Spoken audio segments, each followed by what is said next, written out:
So often, wild animals are the casualties of our human existence. Killed for profit. Their habitats under threat. Made to live in cramped spaces, poorly fed, destined to live out their lives in misery unless someone takes action. Wild Animal Rescue follows the people from the international animal welfare charity Four Paws as they go on daring and sometimes dangerous rescue missions to give animals a better life. In this episode, Four Paws returns to Gaza, where animals at a struggling zoo are in desperate need of aid. Atmosphere is bad, people are frustrated, there is no more worker. Decrepit facilities make for hazardous conditions for both animals and rescuers.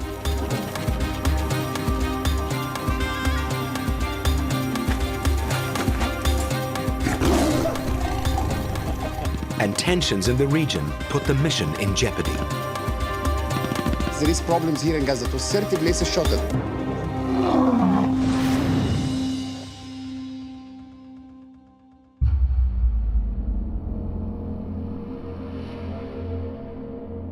Khan Yunis Zoo in the southern Gaza Strip was called the worst zoo in the world. In 2015, it made international headlines for displaying the stuffed carcasses of animals that died of starvation and neglect at the zoo during military conflict in 2008. The zoo had fallen into disrepair, but some animals still survived there, despite appalling conditions and the ever-present threat of war. In mid-2015, Four Paws sent emergency response teams. Led by veterinarian Dr. Amir Khalil, they provided food, water and medical care for the animals of Khan Yunis. Now Dr. Khalil is back with a bigger team and a much bigger objective. The zoo is in very bad condition, the animal is in very bad condition, and I hope during this visit we'll find with the owner a long-term solution that Four Paws is able to take responsibility and to find a safe place for this animal. Dr. Khalil arrives in Gaza late at night and heads straight to Khan Yunis. It's 4 months since he was last here, so he wants to see the state of the animals and to talk with the owner who first started the zoo in 2007. وإني أنا سويت إشي إني أفرح ابن الشعب الفلسطيني. سويت إشي ما كانش موجود في قطاع غزة إطلاقاً ولا واحد فكر فيه. Ziad Awida is a businessman with no previous experience in running a zoo or caring for animals on this scale. كل يوم 100 باص. كل يوم. كان يوم الخميس يبقى عندي 100 باص. ال100 باص كل باص فيه ما يقل عن من 50 ل 70 طفل. يجوا كانت الحديقة تستوعبهم. كنا نعمل يعني حاجات للأولاد حاجات غريبة جدا. نيجي لنا بالنمر ونخلي الولد يلعب بالنمر. In 2014, war in the region again prevented the zoo staff from coming to work, and more animals died from neglect. As animal numbers waned, so did the visitors, to the point where there was no money to pay workers or even feed the animals. And now, it sounds like the zoo and the animals are no longer a priority for Ziad. أنا إلي سنة ونص ما دخلت الشيء. سنة ونص. سنة ونص؟ سنة ونص عشانك أجي. لأن كل ما باجي هنا بروح على المستشفى. لأن أنا تعبت في المشروع هذا. تعبت تعب مظبوط. مش يعني أنا ربيت الحيوانات زي ما ربيت أولادي. لكن يعني للأسف. Owner is like a businessman. He have a lot of loss of the animal, a lot of loss of business. It's not running, no more visitor, so under huge pressure. But the situation here can no longer be ignored. There were 44 animals when Four Paws first inspected the zoo in 2014. Some of the birds are stolen, some animal die during the winter, some animal might be sold to other places. Now, there are only 15 animals left. Come daylight, and it's plain to see the sad state of the zoo and the amusement park next door. People used to come here from all over the Gaza Strip, but those days are long gone. The zoo closed its doors to the general public 7 months ago. And with no takings, there's no money for electricity, food, or water. The fate of the animals rests with Dr. Khalil and his team. We just try to make a plan now. At first I have to seek the place where we could work and move. I think this place with shadow. It's good to examine the animal here. One team will make assessment for the security, like to check really the cages, to make how the zoo look like, what is the map, the cages situation, exact number of animals, species of animals. The 15 remaining animals consist of Laziz, a 9-year-old Bengal tiger, a single pelican, 2 porcupines, an emu, 2 buzzards, 2 tortoises, a deer, and 5 monkeys. For most of the last year, 4 Paws has paid the cost of feeding and caring for these animals in anticipation of the day when they could move them to a better place. But many of them are not in good health. The owner has reported that a female vervet monkey has been coughing, so Dr. Khalil is going to check her out. Robert, hast du ein kleines Apfelstück? The cages keep the animals contained and offer shelter, but the concrete floors and metal surfaces will be hot in summer and cold in winter. It's less space, there is no ropes to climb, no enrichment, no hidden plates, he cannot hide. Besides the coughing, there's another reason Dr. Khalil wants to check out this monkey. This is a female, 3 years old. According to the owner, it's pregnant, but we will see now if she is pregnant. She's pregnant. Dr. Khalil also notices the ends are missing on a couple of her fingers. I think because of the cages, the wires are tied by not maybe the best way. They deserve a better place, my opinion. And I hope we will be able in the coming days to improve the condition or to find a long-term solution. But will the zoo owner agree to the long-term solution Dr. Khalil is proposing?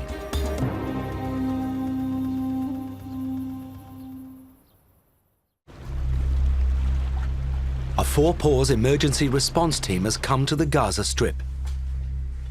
Led by Dr. Amir Khalil, their aim is to rescue 15 animals from what has been called the worst zoo in the world, Khan Yunis. Animal dies, the same dead animal are the same. Nothing changed. It's more bad. And if we come next year, even we will help, it will be no more animal.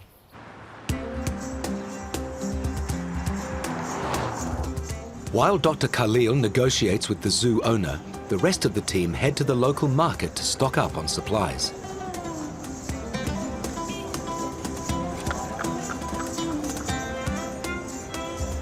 Our main task now is to find food for the animals. That's meat, that's also vegetables and everything, so that we can feed all the animals individually.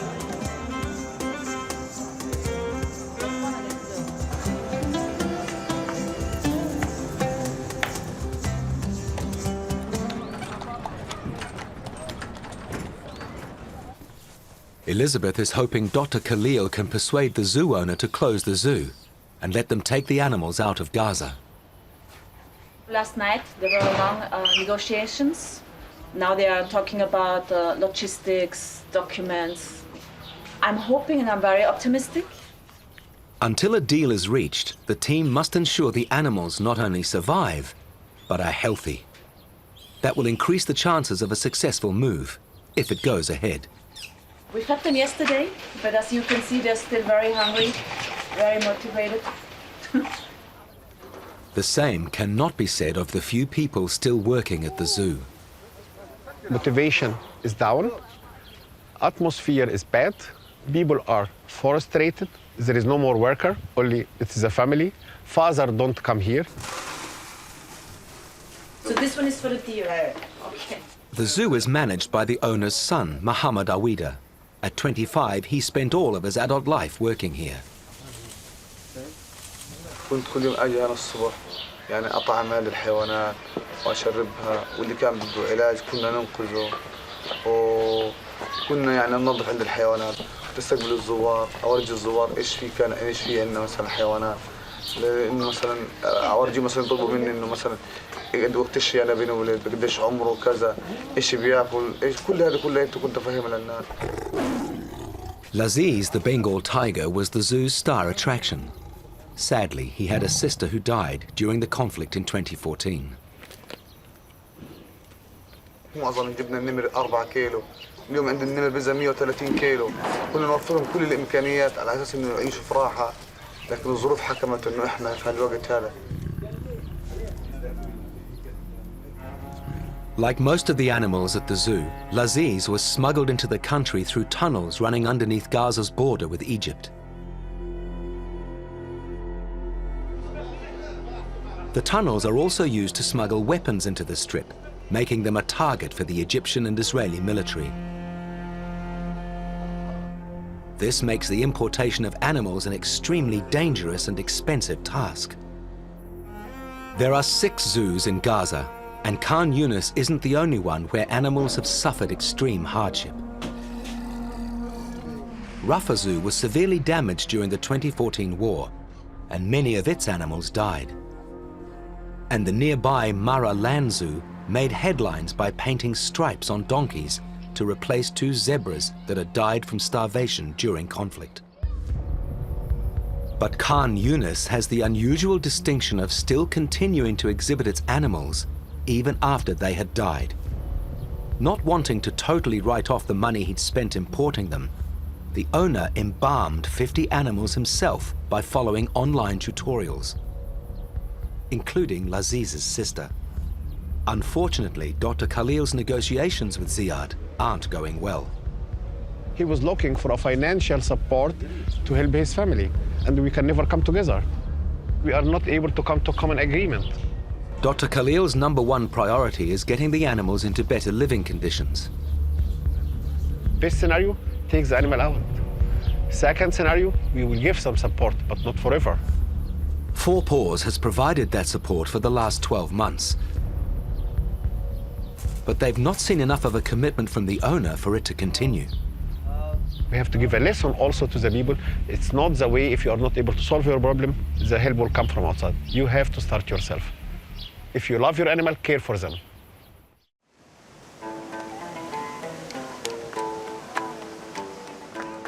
With it being Ramadan, all business must be conducted at night. So on the second evening since arriving in Gaza, Dr. Khalil meets the owner and his sons in one last-ditch attempt to reach an agreement. Luckily and surprisingly, after long discussion, we agreed that the zoo owner will hand over from tomorrow the animal to 4 Paws, and together within the coming period to find long-term solution for this animal. Stage 1 of their mission is accomplished. They've secured the owner's permission to take the animals. Next, the team will return to 4 Paws headquarters in Vienna to plan the complicated task of transporting the animals out of the Gaza Strip. They'll need to find species-appropriate homes for all 15 animals and acquire permits to move them across international borders. And being a charity, they'll also need to raise the funds to make all of this possible. All of this planning could take several months, so Dr. Khalil's team are trying to improve the living conditions for the animals before they leave. What we are trying to do now, just to see in the next days what should be done. Like there is water problems, like we would like to buy maybe 1,000 liter tank of water or 2,000 liter water tank. They're also assessing whether each animal is in the best possible enclosure. Like the pelican was here, it's very narrow. So if he tried to fly, he wounded himself.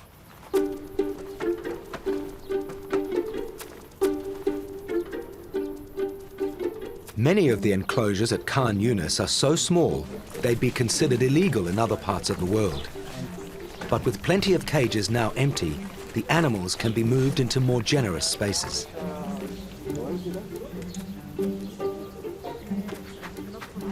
We will clean out another big enclosure for the turtles.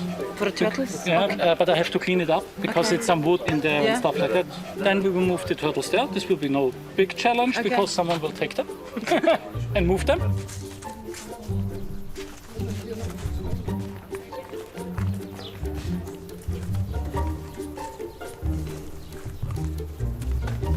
That will be the easiest move of the day.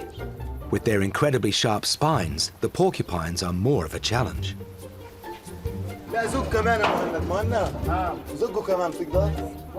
don't know yet. I don't prefer today to dart any animal, or in fact with something to cover him and to carry him. But it's difficult animal. It's very quick animal.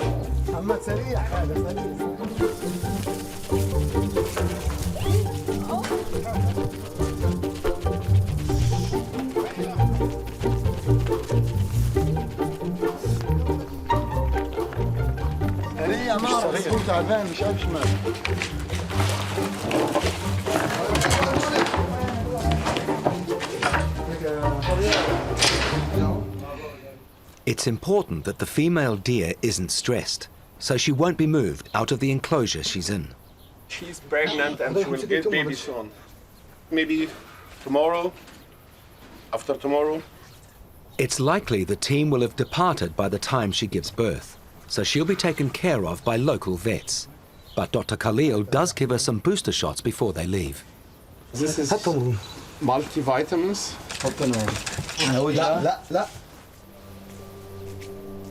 The team have one last task before they leave Gaza, and it's not a pleasant one. Removing the carcasses and bones of the dead animals closes one chapter in the history of this zoo.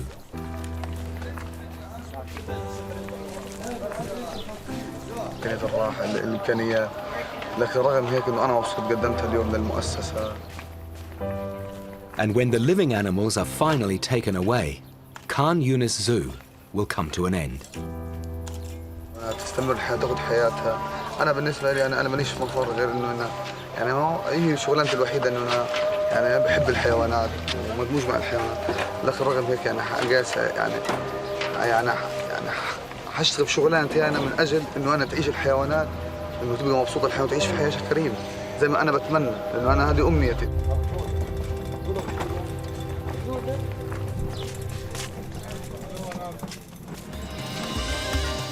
Next, the rescue team swings into action.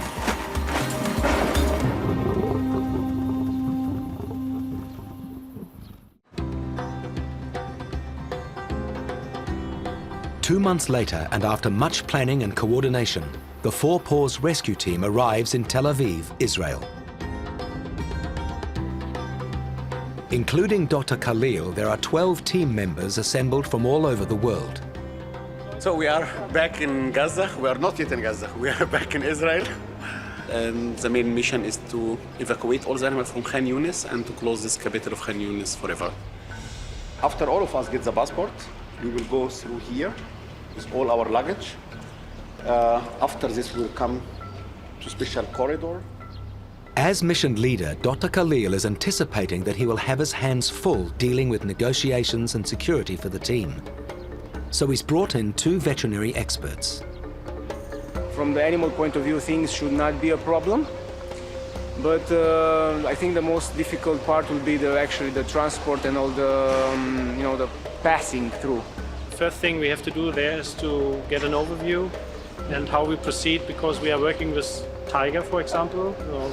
It's always dangerous, so safety first. Expect is unexpected. This is the type of the missions. Expect is unexpected. While he's preparing the team for the unknown, Dr. Khalil hopes to complete the mission in 3 days. Tomorrow, they'll inspect the animals and plan the transport. The day after, they sedate and pack all of the animals. And early on day 3, they're due back at the border. En route to Khan Yunis, the team receive an update on the state of the animals. And for some of them, it's not good. One animal died, a very young deer died because of the inappropriate fencing. It got injured, and then the second bad news was that 2 porcupines vanished. We are trying to find out now what happened.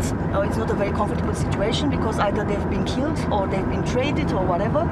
For sure, they are not in a better place.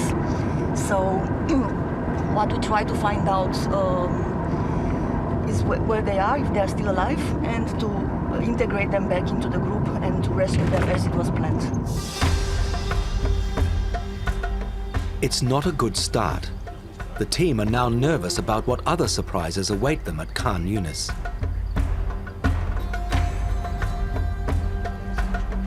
On their first walkthrough, their worst fears are put to rest.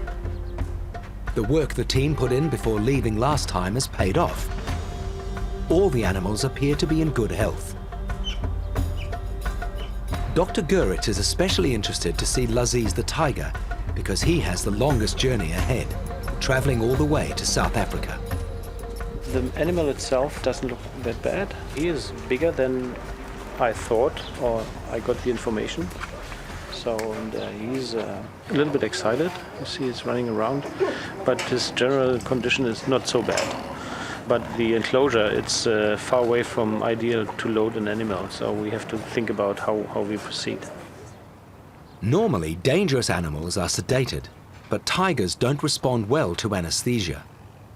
Tranquilizing Laziz twice would increase the risk, so the plan is to give him one shot at a veterinary clinic in Israel, just before he flies to South Africa. The immediate problem facing the team is how to move a large, unpredictable tiger into a transport crate. If the tiger is close here, it will be easy to put the other cage there or whatever here to cut with some stress, but this is the only way. The cage has a narrow entranceway and the crate could be placed at one end. Then it's just a matter of luring or persuading Laziz to go in. It has to be quite fast, otherwise the tiger's freaking out here. And then we have to make sure that everybody is working in this area is safe. But getting Laziz into his crate isn't the only puzzle. The zoo owner's son has an implausible explanation for the disappearance of the two porcupines. هو اسمع ان فتح له مجال كبير الصراحه يعني فتح له مجال كبير خرج يعني خرج. طب هو لو هرب مش ممكن يبقى في الحته دي، مش ممكن حد يلاقيه؟ والله العلي العظيم من الساعه 6 يمكن يا دكتور لحد 4 المساء وانا بدور عليه. مرش ابلغ ولا شرطه ولا ابلغ ايش عشان ايش ما يبهدلوناش. كيف انت مش مأمن على حيواناتك؟ قلت لا خليه. The vets find it hard to believe that two porcupines came out through this hole. If any animal will escape, all those bars will have a lot of hairs around. So normally this is somebody takes it. If an animal escape, it will be totally by different way. At first you will see the signs of the animal. Animal cannot pass from here. Number two, it's somebody make it from outside. It's not from inside. But we don't know, we will see. I mean, this is just what we see now. All Dr. Khalil's team can do is focus on the remaining animals. Having completed their initial assessments, they leave to prepare for tomorrow when all the animals go into their transport crates.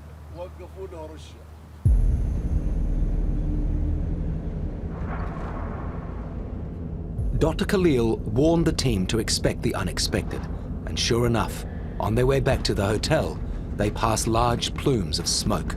Tensions have flared up between Palestine and Israel, with strikes from both sides. It's the last thing Dr. Khalil needs at such a critical time in the mission. There is problems here in Gaza. To 30 places shot it. So if you are in any place and one rocket comes to your place, who's responsible? I am responsible. My mission to bring you here at first and take you out before the animal. This is my mission and my job. At the moment, we cannot hide. We have problems. Not only the rockets, not only the border, not only whatever. At this stage, the mission goes ahead, but the threat of military conflict brings their deadline forward. Due to the current situation, we come to the decision we have to leave the zoo by tomorrow before the evening. Airstrike could happen again during the evening there, and then we are totally out from We are too far from anything. everything. Take the animal, the team come to a secure place. With problems mounting, the team finally receives some good news from the zoo. We get a call from the owner. The tiger He's now, they put the green cage and this, and the tiger between the green cage and the other cage. And he's waiting instruction from us how we should follow. So we have now a rough plan. We have to buy some equipment, some tools. The vets have to repair their equipment, their medicine. I think also we have meetings still with the owner, with the lawyers. And after tomorrow early morning, we have to be at the border. That's it. Dr. Khalil and Dr. Guritz head back to Khan Yunis, fully expecting to face the challenge of getting Laziz into his crate. But Mohammed has a surprise. We discussed what we can do, and the owner said he can try really to bring the tiger into the cage without any stress. And we gave it a chance and said, okay, we get time until 4 o'clock p.m. and if the tiger is in, then we are more than happy. And when we came here, the tiger was in without stress. And now, as you can see, in comparison with the morning when we were here first time, he was showing signs of stress. Right now, I have the feeling that he is happy about having a hiding place, a shelter. It's at least 36 hours before the animals will leave Gaza. And while it's not ideal for Laziz to spend so long in the crate, it has removed the risk that goes with sedating him twice. Right now I'm really, really relieved that we don't have to do 2 anesthesias in a short period. Now we managed even to get water into the cage, and when we make sure that he get enough ventilation, I'm pretty sure that he's feeling very comfortable and very stressless.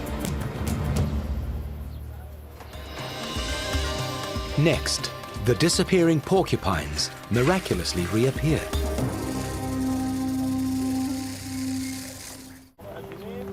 It's day 2 of the rescue mission in Gaza, and likely to be a long one, with the 4 Paws team planning to remove 13 animals from Khan Yunis Zoo. On the way to the zoo, they receive some exciting news. We got the good news that the porcupines have returned to the base. Well, we don't know how this happened, but, good news you don't question, so let them be. So now they're back to the original plan of moving 15 animals into transport crates and onto trucks. Dr. Khalil is insisting they meet the deadline of nightfall that he imposed the previous day after becoming aware of the threat of airstrikes. We plan to take 15 animals today, and I hope today by 17 p.m. we will take all the animals and we will wait in Gaza because it will be very risky to stay here during the night. The zoo is in an exposed area on the outskirts of Gaza, so they'll park the trucks carrying the animals outside their hotel. The team can have few hours to sleep. We can exchange shift to check the animal, give some water, some food, and it's easy. Here it will be very difficult to do this logistic. The medical team set up a makeshift clinic in a shady area of the zoo. With the temperature already pushing 40 degrees Celsius, there's an increased risk for the animals. Wir machen hier Narkosen und bei narkotisierten Tieren ist es immer ein Problem, weil die Thermoregulation nicht gut funktioniert unter Narkose. Also die Gefahr, dass die überhitzen. Darum werden wir hier möglichst schnell versuchen, bevor die Mittagshitze kommt, so viele Tiere wie möglich zu immobilisieren. Catching the animals quickly without causing stress will help to keep their body temperature down. However, Dr. Rosso is feeling a little anxious about capturing the 5 monkeys. I had bad experience, which was a little bit traumatic for me. Always say that they are 3-dimensional. They can go like up, down, left, right, and even if they are small, they can bite you. 2 vervet monkeys share the same cage, so the vets have the challenging task of tranquilizing both at the same time.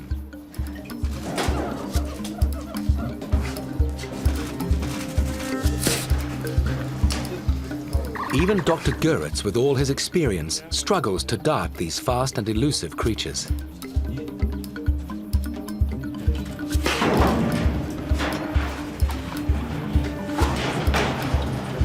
Most likely not, huh? Despite Dr. Rossu's trepidations, it requires a more hands-on approach to catch the second vervet monkey.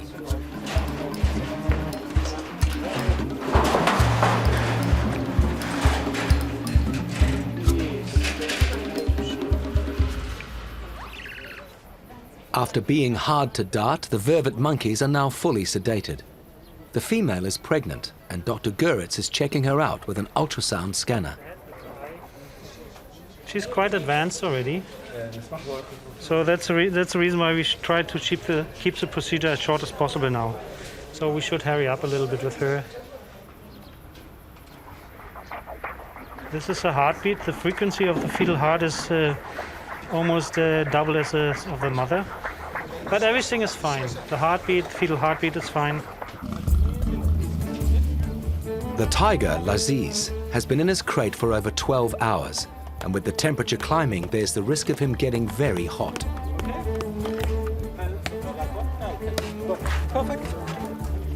The team place chunks of ice on top of his crate and use a fan to circulate the air. Just before he's loaded onto the truck, he'll be given a light sedative in his drinking water to keep him calm. All of the monkeys have been captured, examined, and treated where necessary. Next is the deer.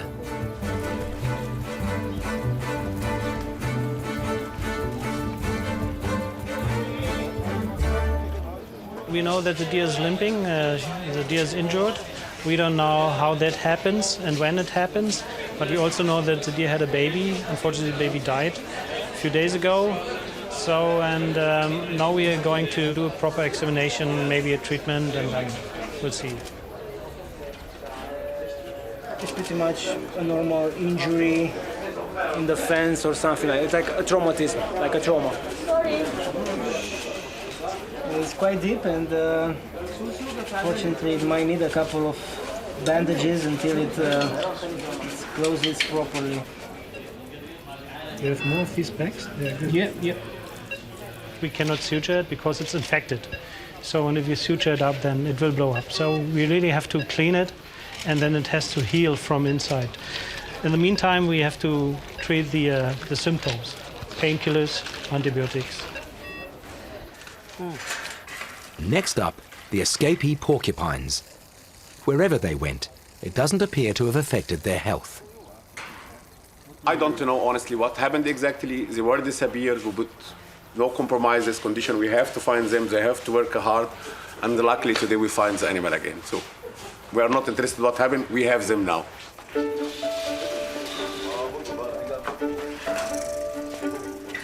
The team pushes on. It's now 4:30 in the afternoon, and with only 3 hours of daylight left, there are still a number of animals to be examined and put into crates.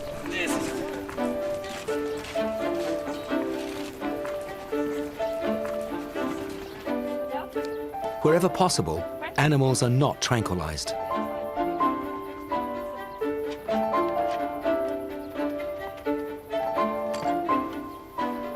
The emu is an exception.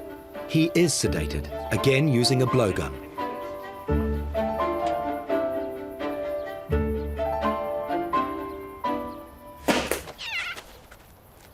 We don't knock him out totally, but we will calm him down a little bit. They have really 3 claws on each leg, and they are quite dangerous.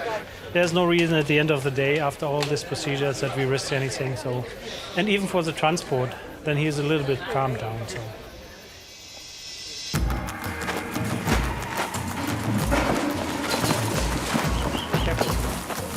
Be careful with the legs. Both legs together. Take both. Even after having the sedative, the emu is still a handful, requiring several men to get it into the crate.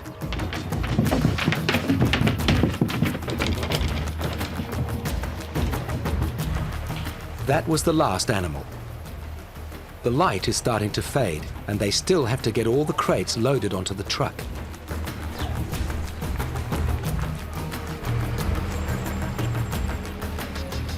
Fourteen of the animals will have a relatively short journey ahead.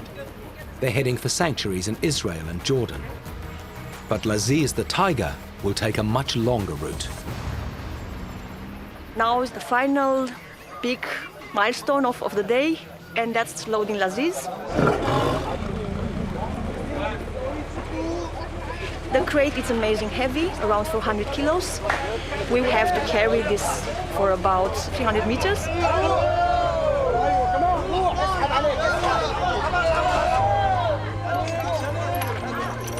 Laziz, the last tiger in Gaza, will be loaded onto a plane tomorrow morning and will fly 6,700 kilometers away. He will then be transported to Lion's Rock, a Four Paws big cat sanctuary. The truck may be loaded, but the work isn't finished. Team members will take shifts through the night, providing water and caring for the animals in their crates.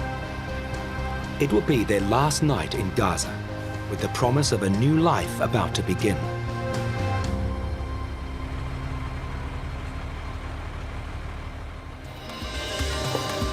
Next, how will Laziz respond to a totally foreign landscape?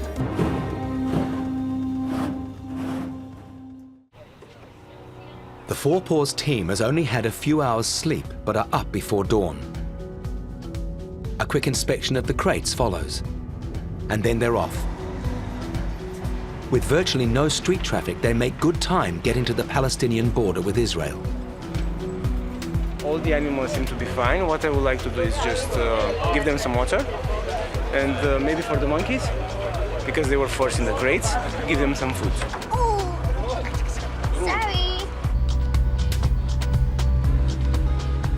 The truck isn't allowed beyond the border. They park in a secure area and the animals are unloaded. They're then lifted onto a new truck that will take them into Israel.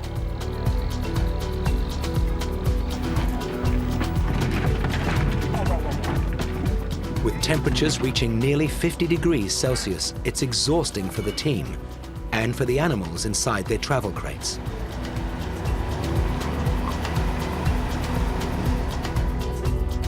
Inside Israel, the first stop is for Laziz, the tiger.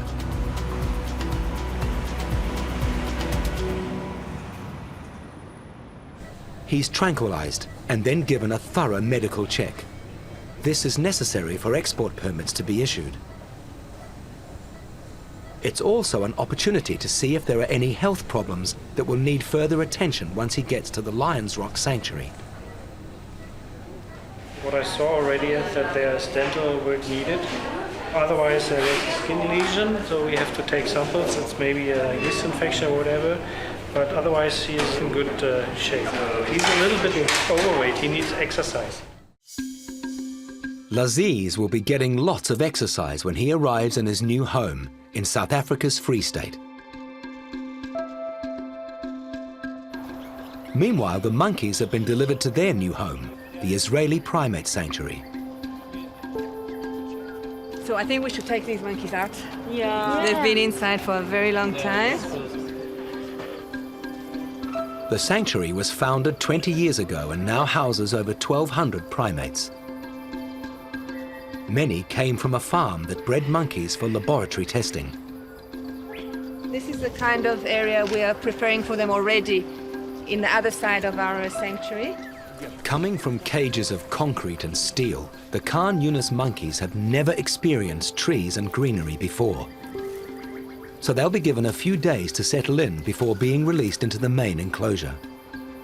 It's great that they have so many places to hide. Exactly, and that's really the most important. Even places where the monkeys ruined their trees, we've made them places to hide. So if they don't want to be in front of people or in front of another monkey, it's also important. It's only been 3 days, but the team has become quite attached to the macaque monkey.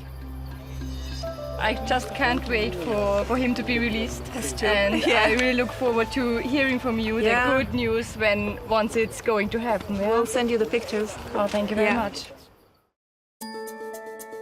Then it's back on the road for the final stage of this rescue mission. The remaining animals are brought to a rescue center in Amman, Jordan.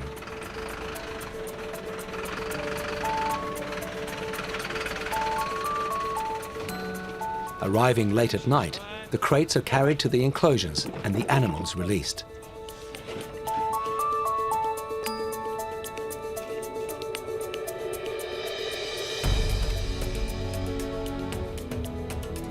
It's not until the following morning that the team gets to see whether all their efforts have paid off.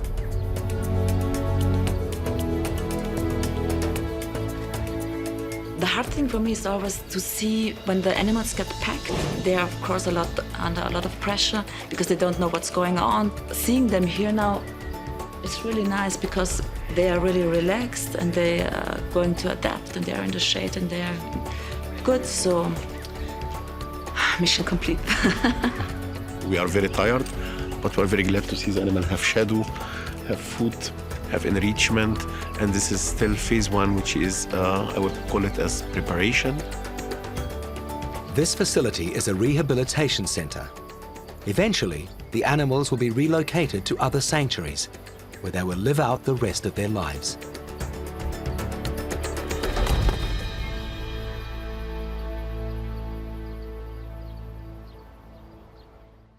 Laziz arrives later on the same day at Lions Rock in South Africa.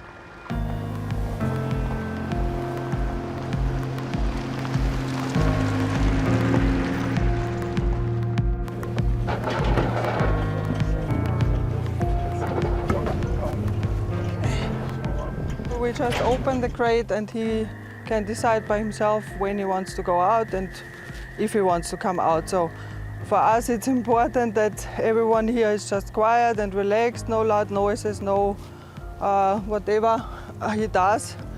Just stay calm so that he feels welcomed and not scared to get out. Laziz was taken to Gaza as a small cub 9 years ago. Since then, his home has been a cage 12 meters square with a concrete floor, exposed to the gaze of the public, living through starvation and the atrocities of war.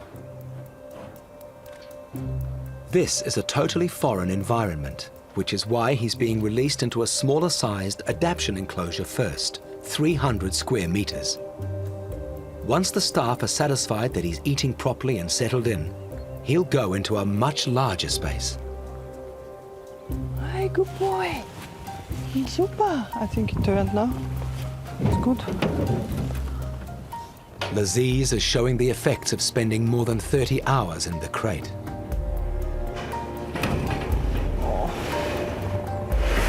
Oh, poop. Oi, oi, oi. No, it was too long just sitting, lying. When you accompany an animal through all this rescue and the transport and all the obstacles that we had in the last days, yeah, I'm refraining not to cry, but are the tears of joy. He was hesitating in the beginning, but now he's exploring, and it is amazing how he's discovering the first tree, the first real grass. I wish that the time of Laziz at Lions Rock is going to be long, happy, and that he will leave behind all his suffering, pains, frustrations, humiliations, all what was dark in his life so far.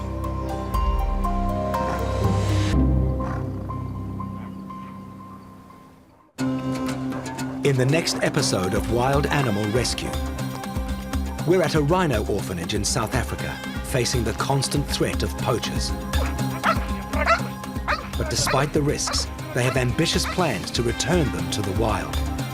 I'm excited to see them be wild rhino. And a new sanctuary in Jordan provides refuge to rescued animals.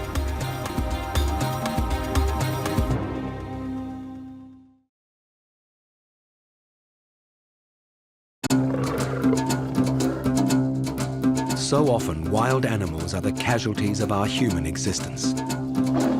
Killed for profit. Their habitats under threat, made to live in cramped spaces, poorly fed. They're destined to live out their lives in misery unless someone takes action.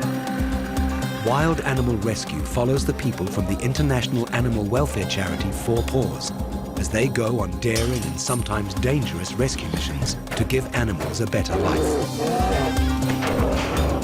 In this episode, 4 Paws works with other organizations to find new homes for the animals they've rescued, including a new purpose-built sanctuary in Jordan. And it's the first time ever that they have felt the natural earth under their paws. And a rhino orphanage in South Africa facing the constant threat of poachers. But despite the risk and the difficulty of raising these endangered animals, they're managing to successfully return them to the wild. I'm excited to see them be wild rhino family.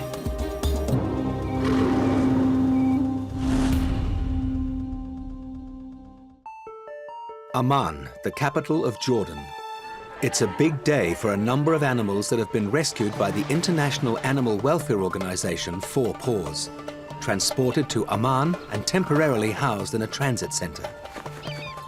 Four Paws are working with a local charity to create the Al Mawa Sanctuary, a new home for rescued animals, about an hour's drive from the city. Today, many of the animals will be moved from the transit camp to Al Mawa. While they're not going a huge distance, anesthetizing and then moving a large number of animals, including lions, tigers, and a bear, means it's not going to be easy. We have 3 teams. We have the darting teams under the leadership of Dr. Zain. We have the examination team up, which is with Dr. Frank and his team, and we have a transport or transfer team. Many of these animals Dr. Khalil knows well, having coordinated and led the rescue missions that brought them here, like the 2 young lions, Max and Mona, originally rescued from Gaza, and now much bigger. I believe they are very, very curious what's going on in the other place. Despite it being only a temporary stop, the conditions here are considerably better than back in Gaza. The center was set up with financial assistance from the Princess Alia Foundation, following local concern about many animals being kept in substandard conditions. We went to the very first meeting. The mayor said, well, there are these zoos that are very bad. Can you do something about those? Yes, of course, we'll try and do something about them. And we had no idea really how to start. And then after that, we heard that Dr. Amir was coming, looking for a regional solution for the illegal trafficking of wildlife. So literally within a couple of days, they transformed it into somewhere that could receive wild animals. Sort of a baptism of fire in a way. We're thrown in the deep end. At first, Jordan was seen as a transit point. This was like a transit station, and from here we moved the first animal from here to South Africa to Lions Rock. But flying animals the 8,000 kilometers from Jordan to South Africa is expensive and risky. Started the idea why every time when we rescue an animal to move it far away, many thousands of kilometers. And it came the idea that we have to realize a sanctuary which could help not only in Jordan but help in all the Middle East. With the first stage of the project now complete and ready to take in its first lot of animals, it's a historic day for Dr. Khalil and the Four Paws team, and Mahdi, the director of the Al Mawa Sanctuary. This is our biggest move. This is the first time that something like this has been done, but at least on the regional level. No one before moved that number of animals and those species. It's something that everyone should be proud of to be part of this. Formalities over, they move off to look at the equipment that has been brought in for the move. Dr. Guritz, the chief vet on the Four Paws team, wants access holes in the crates in case of emergencies. Even we have to dart the animals inside for any reason, for not sedation, for giving, we need access with the dart gun. Next, the team visit the animals that are going to be shifted. First, the big cats. The 2 tigers were rescued as cubs as they were smuggled across the Jordanian border. The 5 lions came from different places and had been introduced to each other to make a new pride. And Baloo, the brown bear, came from a zoo where he was very badly treated. The move couldn't come soon enough as there is a constant stream of new arrivals. And they're not only large animals like lions and tigers. So those are our rabbit monkeys. Hey! Many of these animals are casualties of illegal animal trafficking. Jordan is the corridor in between different countries. So this is why we are very prone to illegal trade and smugglings through the borders, I mean. And all sorts of things keep arriving. Iguana? A ranger just came and he has another set of confiscation. We have here green iguana. We're the only rescue center in Jordan and probably in the whole region. It's like a must that we take all the animals that they call and say, please take it. Because otherwise the animal would die. They've got no option to take it anywhere else. Even when it comes to reptiles, we do take reptiles. Snakes, crocodiles. Everyone has to pitch in, even Princess Alia herself. 3 small alligators that we had. And there was suddenly a phone call, it was the winter, and the electricity had gone off down at the centre. And of course, they need a lot of warmth. I said, well, you better send them up and we'll put them in the dining room because it's the hottest room in the house. And the next day there was someone formal who was supposed to entertain for lunch. I said, well, I can't have them in the dining room because it has alligators and snakes in there. Sorry, crocodiles. I thought this is a little bit bizarre. The Four Paws team are on the road to the new sanctuary 40 kilometers north of Amman. Establishing the reserve required the support of local and international organizations and the Jordanian government, which helped build a new road to allow access to its hilly location. And we have 4 enclosures down, this way. Okay, for the move for tomorrow. A large forest was gifted to the Princess Alia Foundation and provides the perfect setting for the sanctuary. Eventually, it's hoped the new center will become an educational resource for locals and tourists. At the end of the day, the team debrief and go over the final plans for the morning. More important is we work without any stress, really controlled. So we're focusing on doing the procedure well instead of doing as much animals as possible. But a last-minute emergency means the day's not over. An injured fox has been brought into the center. It's still alive, but in a bad state. Highly experienced wildlife vet, Dr. Thomas Hildebrandt, conducts the examination. A trauma, and we were looking for free blood inside the abdominal cavity. We're looking for the condition of the liver. The ultrasound shows the abdominal organs of the fox are all okay, but there are other indications to suggest the fox is in a bad way. That's very obvious. If you first, this eye region is swollen, and if we expose it, you see the sclera is very, very red. And the other, so if it could be also an infection, then the sclera gets also red, but if you check the other eye, it is absolutely normal. Something, an injury, could be a car, could be a bicycle, could, yeah, something. These symptoms suggest bleeding in the skull. They decide to x-ray the fox. Sadly, this confirms the bleeding. Unfortunately, there's little they can do except to keep the fox sedated and hope it survives the night.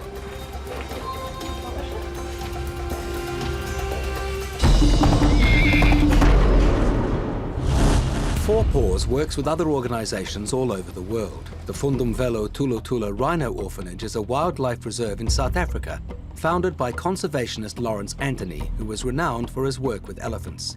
He was called the Elephant Whisperer. He actually lived alongside them for a month every year, and he encouraged a herd of elephants to become established on land he had set aside for them.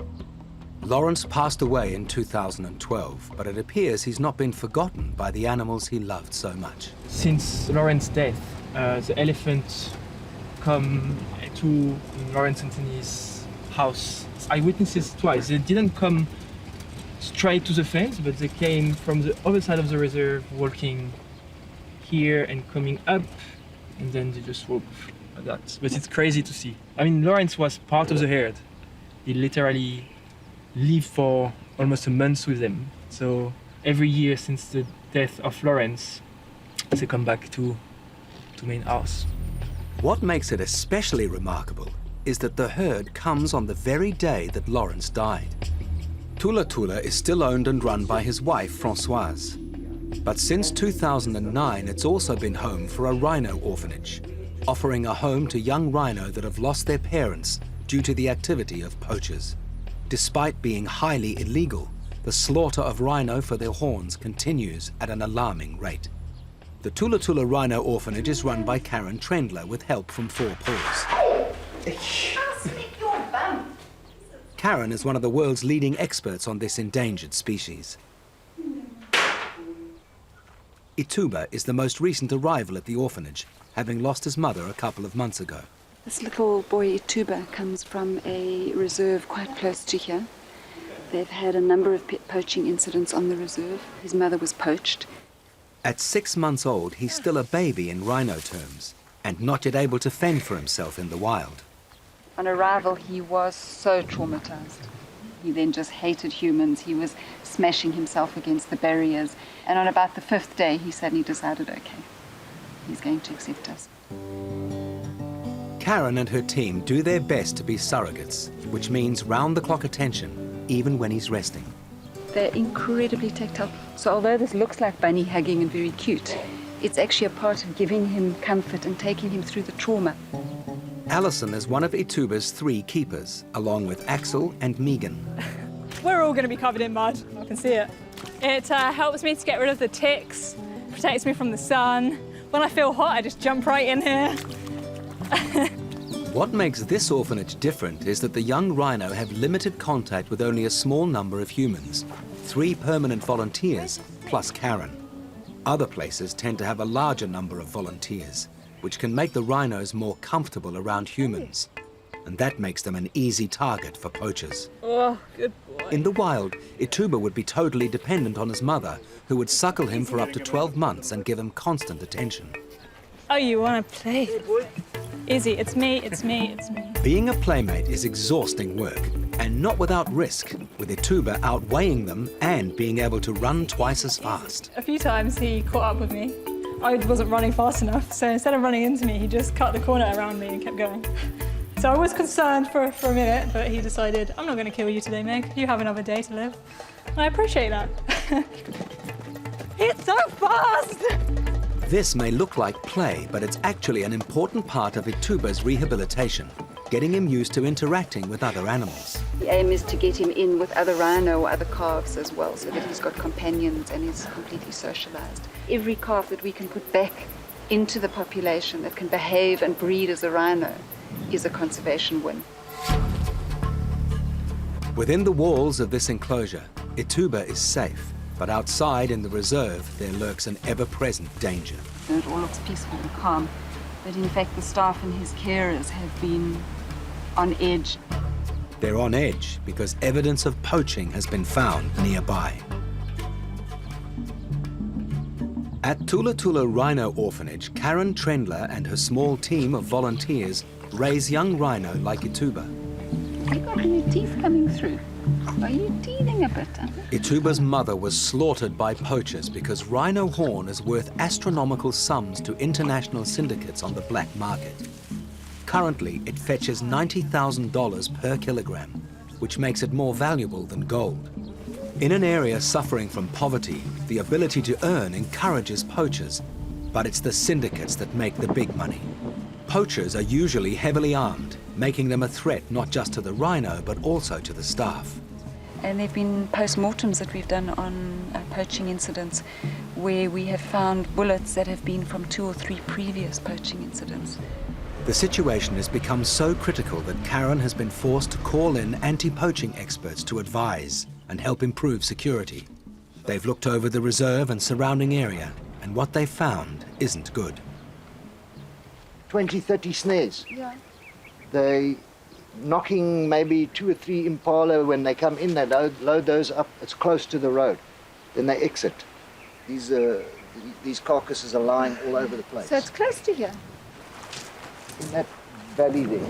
Yeah. Mark has found evidence of game poaching on the reserve. This is a real worry, as quite apart from the destruction or theft of the animals, it's only a small step for them to go after one of the valuable rhinos. There are already guards on the reserve, but Mark is suggesting a more hard-nosed military approach. Never been one for guns and weapons, and I've always sort of steered away from them. But for me, this morning, standing in the kitchen, just having like all the camouflage and the weapons around, there was this strange sense of safety. Despite feeling safe, Karen's not comfortable with more guns and guards. For you guys, it's life. For us, we don't go into this to be weapons and thinking like criminals and snaring. You go in because you love animals, and you're suddenly forced into thinking a different way. Karen thinks she has good reason to fear for her rhino's safety, especially in the wider reserve, where one of the adult rhinos has a strange injury to one of its ears. Just that much of her ear was taken off. It wasn't a snare, there's something else very funny on the go. And Alison says subsequently talking to her guys, they also don't feel that it was something normal. Let's go look. This is a good opportunity to treat the wound. The wound is not healing so well. So we just need to try and get a better look and treat as much as we can in a short space of time. While they're looking for injured Rhino, Mark outlines more of his plan to beef up the security. See, what I do with my guys is I'll load up everybody, I'll go and pull guns from everywhere, and I just go with I've got 3 bucky loads full of oaks, and it's just guns everywhere.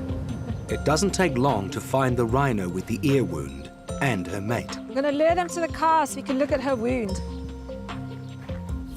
Are you ready, Yunis? Hello, Nunu. We've got a spray bottle. There it is. Oh, she's perfect. Alison reared Ntombi and Tabo from calves, so they trust her to get close enough to daub the wound with antiseptic and healing ointment. Sorry, Nunu. It's all for your own good. But you see the scratches? Mark mentions that his men found a hyena caught in a poacher's snare, so they decide to take a look. Poachers face harsh penalties if they're caught. Christmas Day, I caught a rhino poacher. Me and my associates here, this guy called Poacher. We arrest them, we take them to a police station, we lay cases against them, trespassing on private property. With the horn and the weapon in his possession, he goes to jail for life.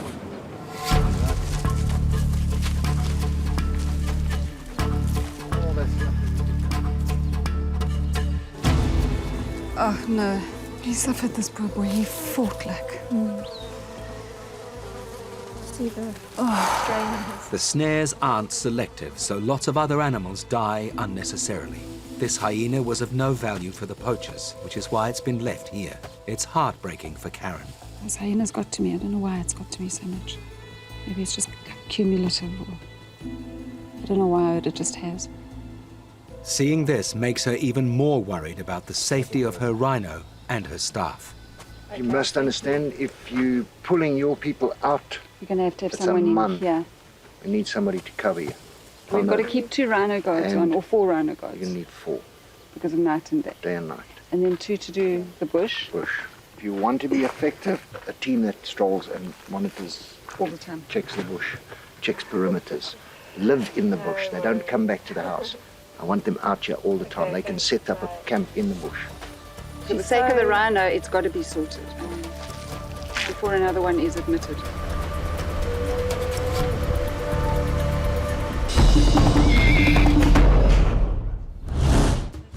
At the Jordan Transit Center, the 4 Paws team are up early preparing for the long day ahead. Dr. Guritz is setting up the examination area, and Dr. Shahin gets the anesthetic darts ready. First up are 5 lions. They didn't grow up together, but since coming to the center, they've shared the same enclosure. Very exciting, and I think it's very good that we managed to introduce the animals together. Like, it was like 2 individuals, and then we did an introduction, then we did a second introduction. So it's very nice to see them all together as a one pride, going all together to a new place. Very exciting. Yeah, it's definitely very exciting.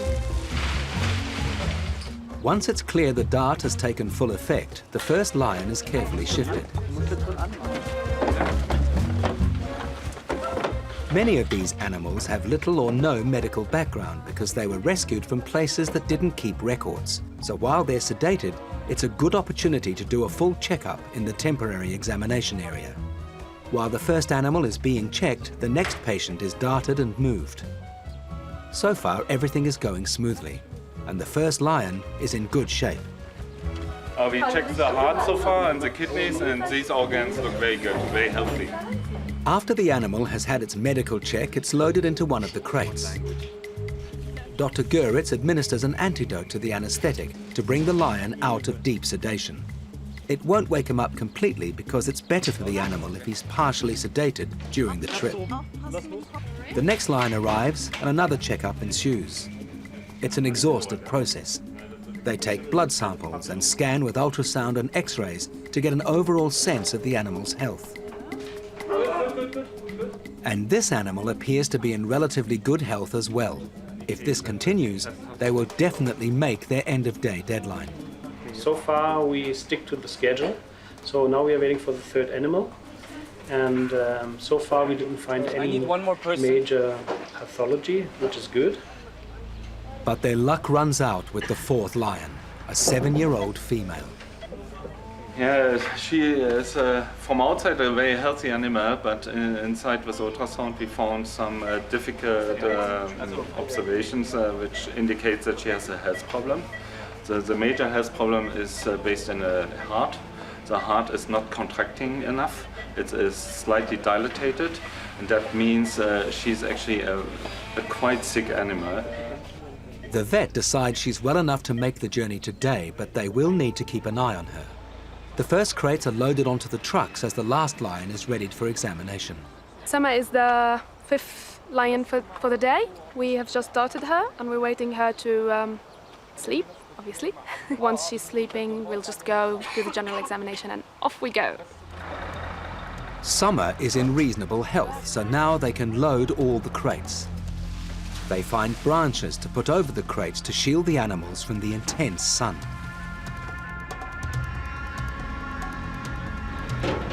Their destination is about an hour's journey from Amman, up in the mountains. But just when everything seems to be going according to plan, the truck driver reports a problem with his brakes. With the road being relatively steep, he can't go on until they're fixed. This is a real worry. It's the hottest time of the day, and the animals are sweltering inside their crates. What happened? I think the pressure tube went off. If they don't get the truck moving soon, they risk losing some of them. It's 1 year later at the Rhino Orphanage, and it's been an eventful year, especially for Karen Trendler. Diagnosed with cancer, she's been receiving chemotherapy while trying to manage and care for more and more orphaned rhinos. Part of this whole cancer thing for me was that sudden thing of, oh my goodness, I'm not going to make it. I mean, I really was. And I haven't taught enough, I haven't shared enough, I haven't. It's become a driving thing now, is rather than do it myself, to start sharing and teaching. Axel is one of a number of permanent volunteers who work here and learn about the intricacies of rhino care. But because rhino can't digest the rice, you have to blend it. It's like a very disgusting liquid thing. It doesn't look tasty, but he likes it. That's the most important. That's all Karen's expertise. Axel has become particularly fond of 2 black rhinos. Black rhino are very inquisitive, curious, and very, very clever. That's crazy. I mean, they talk much more. These ones, they just, Storm, for example, just talk all the time to you, just come to you and see where you are and just start to like that, you know. So Karen says they talk about the weather. Nandi came to Tula Tula when she was about 2 months old, after her mother had been killed by poachers. Then a week later, Storm arrived. Yeah, we are going to give them milk because they are hungry. 2 little miracle black rhino. Yes, you want. So that's Storm. At first, Storm was very sick, unable to hold down food and losing weight. It was touch and go, but after keeping him in isolation with round-the-clock nursing, he started to improve. Saying to Axel, there's something so relaxing and comforting just listening to them eating. It's have to be my favorite too. With the black, you like it? Have to be my favorite. Rhino have acquired the reputation of being unintelligent, but Axel has discovered that Nandi and Storm are actually very smart. And one thing I was very surprised is they were around 4 months old. And they were in the neonatal unit, and we had to close the barrier. It was a system with a latch to lock it. And I don't know how, one morning I woke up with a rhino next to me. I was just, what happened? I'm sure I locked it. And during the day, I saw that both of them understood that it was a latch, so with the top lip, they were just lifting it and just come walk around. It's very clever, you know. Another recent arrival has made friends with the dog.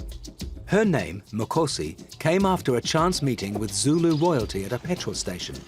She was a very sick little calf, and Karen was transporting her to the orphanage.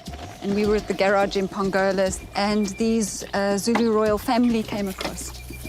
And they said, well, what have you got in the vehicle? And we said, a rhino. And they explained to us that the Zulu royalty is linked with rhino. And they said, could we have the honor of naming her? So the Zulu queen named her Mokosi, which is leader. As if a dog and rhino aren't unusual enough playmates, Mokosi's best friend is a hippo. Charlie, a hippo, his pod just left him completely. He was abandoned. And they couldn't work out what had happened. And when he was brought into us, he was also really, really tiny. And we had them in the same room the night that she arrived, with a barrier between them. And little Makosi just would not settle. By 3 a.m. in the morning, I was absolutely frantic. She was just beside herself. So I took a chance and dropped the barrier between the hippo and the rhino, and they went like this, lay on the mattress, and that's been ever since. Charlie, really? Axel's getting their dinner ready, but it appears they're in no rush to eat.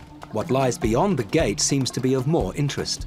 Karen's efforts to persuade them to come back to the main house don't seem to be working. Neither does Axel's unusual suggestion. Going to tickle your bum. Rhino and hippos have poor eyesight, so neither Makosi nor Charlie are likely to see a milk bottle from that distance. But they both have a very keen sense of smell, and eventually they realize food is on offer.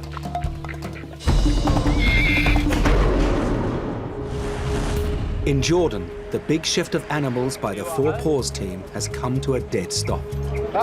As usual, something expected is unexpected we see all the time. So everything was fine, and now we have problem with the brake, so the pressure. So we have to stop, and the driver tried to repair the car. I hope in the next few minutes we will move. It's the middle of the day. There's no shade, and the team are getting worried about the welfare of the animals inside the transport crates. So we're cutting some grass or some branches to cover the crates. So it's not an ideal situation for the animals. But there's a distinct lack of trees and bushes on the side of the road. The Four Paws team gives serious thought to using large bunches of carrots instead. And just when the carrot seller is thinking it could be a very successful day, the brake problem is fixed and the truck is off again. Very good, very good. Thank you, thank you.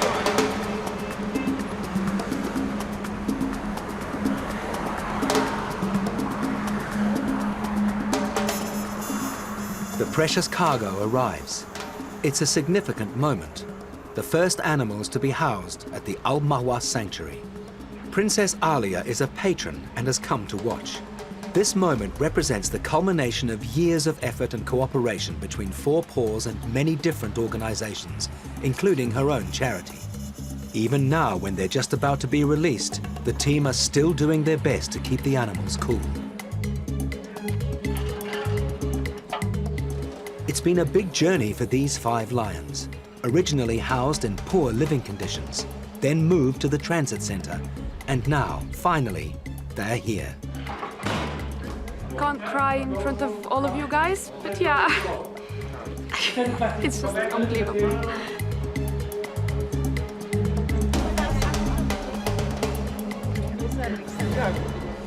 5:40 we left. Very long day, but I'm happy that the 5 lions are endally safe here with some logistic troubles on the road, with the truck, with some complications. But luckily we are here now, and with effort, big effort from the team, I believe the team succeeded to release the first 5 lions, and it's a great day for all the team here. So we're very, very happy for the success till now.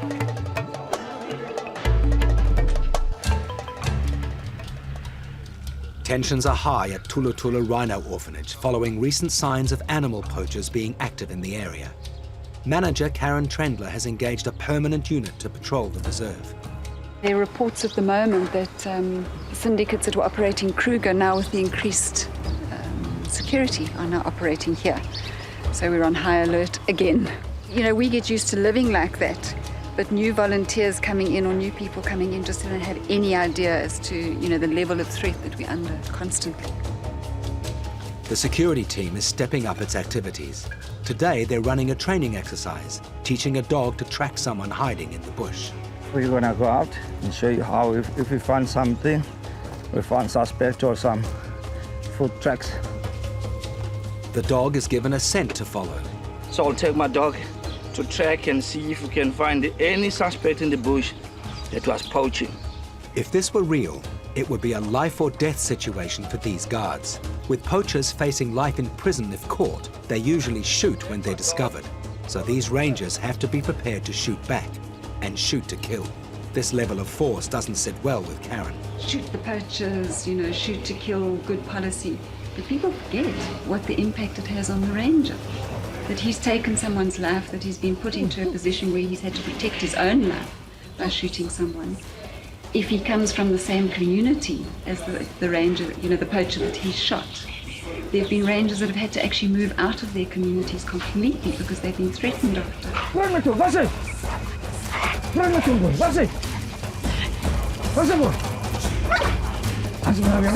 It doesn't take the dog long to find the pretend poacher in a tree. As much as Karen wishes she didn't have this sort of activity on the reserve, it's essential she does her bit to combat the ever-increasing poaching problem. And even in South Africa, people are actually unaware of how serious the problem is. We've got transnational organized crime on an incredibly big level operating in this country. It's a war. It changes the situation. And even more frightening than that is it's not just rhino. The illegal trade in wildlife, the poaching of wildlife and wildlife parts on a global level is almost equal to the drug and the weapons trade. So really what we're doing is one tiny part of a much, much bigger global onslaught. Four Paws is very central to this global effort. Back at the transit center in Jordan, the team are beginning another day of moving animals to the Al Mawa sanctuary. But they're off to a bad start with some sad news about the injured fox brought in yesterday.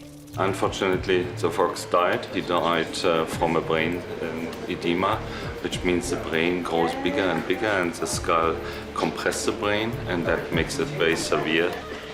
Every animal is important to the team, and they did all they could for the fox. Now they have to focus on shifting 2 tigers and a brown bear. The tiger's response to being darted by Dr. Guritz is very different to the way the lions responded the previous day. So I guess it was real proof that tigers are have more temperament than lions, so they're a little bit more suspicious. Once the first tiger is anesthetized, it goes for a medical check. These 2 tigers were victims of a smuggling operation when they were small cubs. Customs officers found them hidden in a cat carrier, covered in feces, dirty and very aggressive. They've been at the center for more than 2 years now. The first one appears to be in good health. The second tiger has been darted and is ready to be brought in for its checkup. And he will be followed by Baloo the bear. Baloo was spotted languishing in pitiful conditions in a local zoo by one of the co-founders of the Princess Alia Foundation. She saw Baloo and she came back and she said, "You've got to get that bear," because, you know, he's just, it was such a sad situation. One dart doesn't seem to have much effect. The dose wasn't enough, so we had to administer a second dart so he can sleep. He's quite fat, that's why. So the problem is that if you don't know the animal in the background of the health status, and if you don't know the exact weight, it's hard to calculate the exact dosage. And that's the reason why you start with the minimum doses, maybe sometimes if you're not really know the animal, and then you have to take into account the body weight and sometimes if the needle hits a fat pad, then it takes much longer than induction. So the ideal thing is the needle goes straight into the muscle, and then the induction time is much shorter. Eventually, the second dart takes effect. Once Dr. Guritz is satisfied Baloo is asleep, they have the challenge of moving him. Not an easy task when he weighs at least 3 times the weight of an average man. More tranquilizer is given to ensure Baloo doesn't wake up.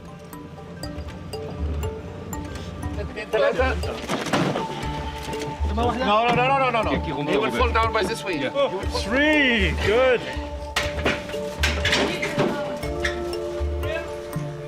And then he's given a comprehensive medical examination, including an ultrasound of his chest cavity.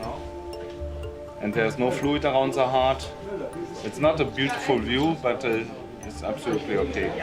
Apart from being overweight, Baloo is in good health. That means it's safe to transport him to the sanctuary. The teams from Four Paws and Al Mawa work closely together to get these last 3 animals into their crates. Yeah, go slowly, slowly. Hands away. Yeah. And then the truck heads out with its precious cargo. Hopefully the trip will go more smoothly than it did yesterday. At Tula Tula Rhino Orphanage, Karen Trendler reveals how she came to be involved in caring for young orphaned rhino. I never chose to work with rhino. I was doing small mammals, birds, just general game from a rehab and rescue point of view. But then a rhino conservationist sent her a baby rhino to save. Born premature, there was very little chance it would survive. And against all odds, total ignorance, we kept the calf alive. And it opened up a floodgate of rhino. There was no choice in it, they just came. And the more you work with them, the more you begin to be passionate about them, the more you see of them.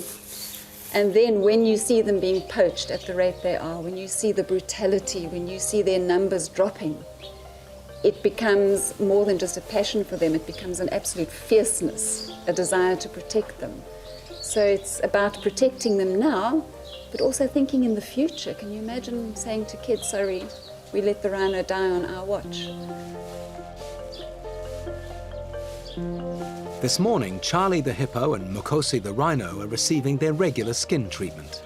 In the wild, they would be getting mother's milk and they'd be having proper mud baths and under normal conditions, so the skin is okay. Once you bring them into a captive situation and they're not out in the wild and they're under infrared heating, the skin dries quite a bit. So we give them the aqueous baths and we do regular rubs. It's actually very calming and very relaxing for the rhino, and anything that you can do to keep their stress down and make life more pleasant, the better weight gain they get and the happier they are, the better the long-term chances for us putting them back into the wild. There are older rhino at the orphanage that are getting closer to going back into the wild, like Ituba. Axel has cared for Ituba ever since he was first brought to the orphanage. My first orphan rhino, so yeah, it's a special boy. Ituba, for the first 4 months, you have to spend all the time with them because in the wild they got the mom, it's the big protection, so when they are scared they got this big tank to protect them, so they always seek comfort at a small age. So yeah, that was a quite traumatized baby. But after a few months, yeah, he was fine. He started to grow up and he was more independent. With no mothers, Axel and the other volunteers must act as surrogates to the young orphans. Not surprisingly, a strong bond forms between human and rhino. However, it can't be allowed to last too long if that animal is ever going to fend for itself in the wild.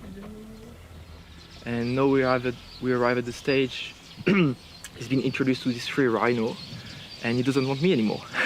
He's the big male, so yeah, he just wants me out, which is good. Karen's ultimate aim is to return each of her orphan rhinos to the wild.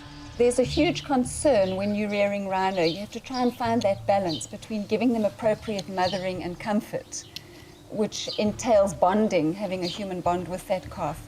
But at the same time, you don't want that little rhino to become too humanized, because when it goes back to the wild, you get problematic, and rhino that is too tame and too used to humans becomes much more vulnerable to poaching. Obviously, when they grow up, you start to put distance and have less contact. And with a rhino like Ituba, I don't touch him anymore. And he doesn't want me to touch him anyway. He will just knock me away. The current weaning phase that we're going through with Ituba and with Ituba's group is a critical part of the next stage, which is going to happen within the next 2 to 3 weeks. Ituba and Tando, who are 2 little bulls who came from the same reserve, are going to be moved to a very large camp. And hopefully in 9 months to 12 months' time, they will be free and wild rhino, which is what this is actually all about. I'm excited. Maybe the D-Day I will be crying, who knows, But so far I'm very excited. I just want to see them in this big boma and just grazing and be wild rhino for me. Unfortunately, it's not an option to return any of the animals in Jordan to the wild. Raised in captivity, they've never learned the skills and instincts they would need to survive. However, for the 5 lions transported yesterday and the 2 tigers and Balu the bear who are being moved today, a more satisfying and enriching life awaits them at the Al Mawa Sanctuary. Today marks the official opening of the sanctuary. Four Paws and the Princess Alia Foundation have been working towards this day for more than 2 years. But today we can really look back on a good development, and it's so good that now the first animals will come here, will get here their new homes, and I think it's a big project for the region here, for the tourism in the region, and also for the people here, to learn about the animals. We want to connect the humans and the animals to bring them together in their minds. So I think it's really a raising of awareness on really learning that this is what an animal should be like, not, come and see it in the zoo and, it's lying down and half dead. Dignitaries, media, the Four Paws and Al Marwa teams all watch nervously as the transport crates are unloaded and positioned in the enclosures for the release.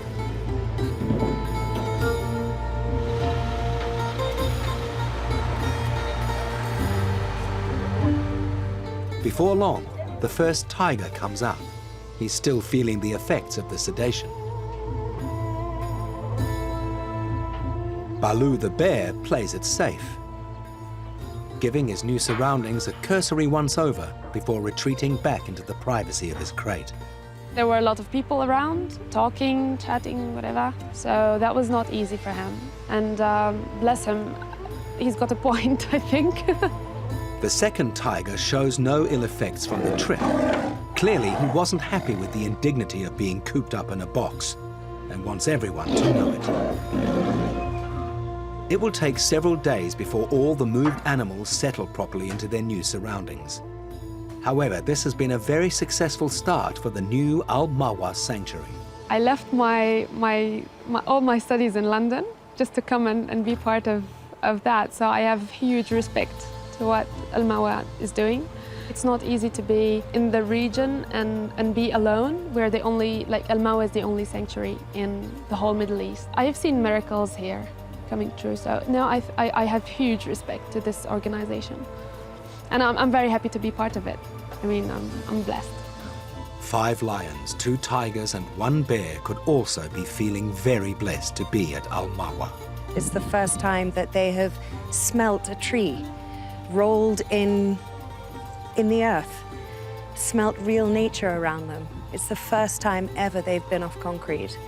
And to be a part of that, to help in making that happen for any living soul is really such an honor. Look at that.